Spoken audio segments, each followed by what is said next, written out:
And with that, let's bring in our leadoff panel, MS Now congressional reporter Michael Schnell, who joins us from South Carolina this morning, Laura Barone-Lopez, White House reporter for MS Now, and Damian Paletta, Washington coverage chief for the Wall Street Journal and author of the journal's Politics newsletter. Michael, we are going to get to that Trump-Darlene Graham rally that's coming up where you are in just a moment. But let's start with this news from Cook Political Report. Texas, Iowa, now toss-ups.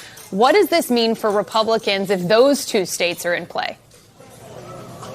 Ariel, it's certainly not a good sign for Republicans, and of course it narrows their path to retaining the Senate majority. But on the other hand, it's a boon for Democrats. Look, this cycle, this map was seen as a difficult one for Democrats because of the states in play. But now having these two key red states now as toss-ups, it kind of gives them a glimmer of hope for any chances of taking the majority. I think that it's two factors at play here. First off, candidate quality, and then the political headwinds. Talk about a place like Texas. In that primary, a bruising GOP primary, Ken Paxton won over John Cornyn. Ken Paxton has a lot of baggage. He has a lot of scandals that he's constantly being asked about on the campaign trail. Democrats saw him as an easier candidate to go up against as opposed to John Cornyn, a conservative, someone who's been in the Senate for years and a fundraising juggernaut. By Democrats then getting Ken Paxton on the ballot, it makes it a little bit easier for them. And then they also have James Tallarico, a candidate who's caught fire both in Texas and nationally with some glitzy ads and the way he talks about issues. And then look at a place like Iowa. You have Josh Turek, the Democrat who's running in that race,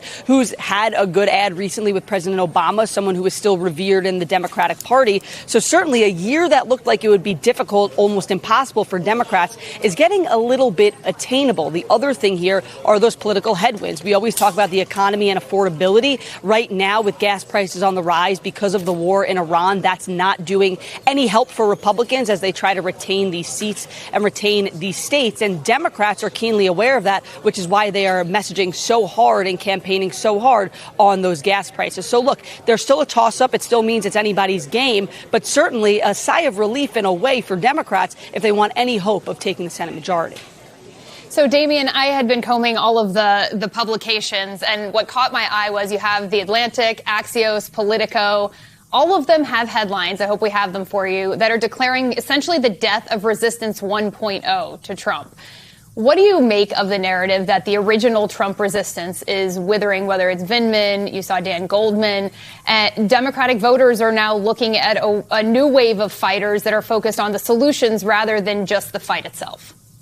Really interesting. I was in Atlanta last week with Hakeem Jeffries, and he was talking about what the Democrats' agenda would be if they do control the House in 2027. And he was not talking about relitigating, a lot of the past. He was talking about going after corruption for sure, but he was talking about being laser focused on the cost of living and the things that Americans care about the most. I think the way that President Trump is acting right now, he's already been impeached twice in his first term. It doesn't seem like he's that deterred or cares that much about that. In fact, Democrats would probably be really split if they had to make a decision about whether to do that again in 2027. I think Democrats feel like the one thing that unites them, whether it's the Democratic Socialists of America on the far left or the center of the party, is a focus on the things that are going to get Americans, the majority of Americans and independents, to the ballot box in November. And that's things like the economy, the cost of living, and that's the sort of stuff that they want to kind of focus on going forward. And so they think that brings the party together. It's interesting to see, as you just pointed out, a lot of the kind of resistance Democrats from several years ago falling by the wayside. It looks like the Democrats and the voters are looking for fresher faces, and that's kind of what we're seeing in a lot of these states, whether it's in Iowa or even in Michigan. And Laura, one thing that's for certain is that Democrats have had this advantage when it comes to massive turnout and enthusiasm during the midterm cycle. Is there anything that the White House, that Republicans can do to excite their voters with less than 3 months until the midterms? Well, one of the things that you hear from Republicans or from general, I should say, not the midterms. right, is that they want. They wish that the president were out there more. Trump has not really been campaigning that much. We know he has the event today. Again, it is though in a state where this is not critical to maintaining Senate majority. And he hasn't really been doing much for any of the vulnerable House Republicans, for any of the other potentially more vulnerable Senate Republicans or candidates that are running in those key Senate races.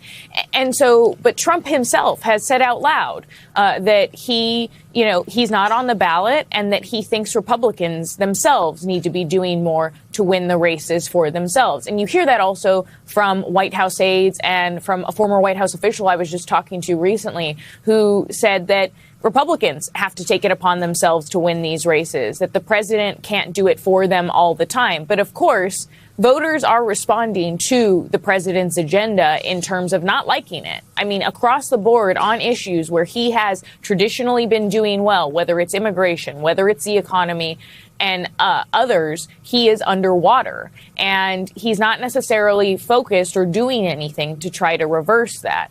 We are still in the Iran war, and the president is changing strategy a little bit there, but there is no end in sight. And he is just this week, again, focusing on his project, showing a helipad, construction of a helipad on the south lawn of the White House, and again, talking about all of the things that he is doing when it comes to construction and leaving a legacy at the White House.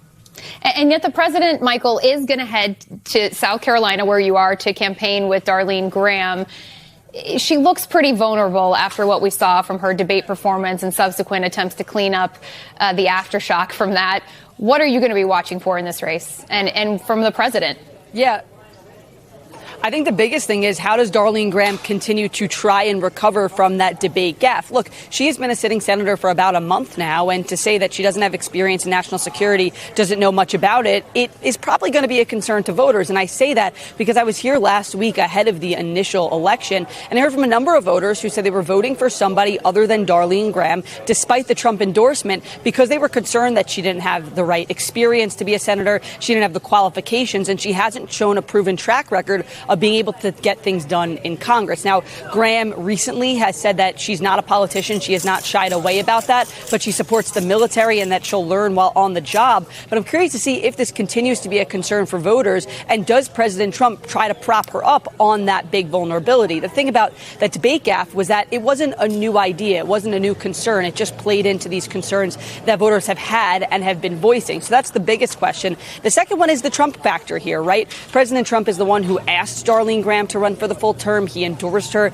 Now he's coming down 4 days before this runoff to try and get her over the finish line. It's a big question of, does he still have this grip on the GOP, particularly after those losses this week in Florida and Wyoming? And not to mention, Darlene Graham did come in first in the initial election, but more than 60% of South Carolina Republicans voted for someone else, somebody who Donald Trump did not endorse. So just as much as Darlene Graham has a lot on the line here, Donald Trump does too. And I think that you can sort of sense that the White House understands that, because he is coming down today to try to nudge her over the finish line. Michael brings up an important point, Laura. This may be a bellwether or a test of just how impactful Trump's endorsement really is. We've seen Trump-endorsed candidates have lost an unusually high number of primaries this cycle. He's already promoting his big midterms convention for Republicans in October. Both Trump, as you mentioned, and the Iran war, many of his policies are deeply underwater with the American public. So is he at this point seen as a liability or an asset when he's campaigning with these Republican candidates?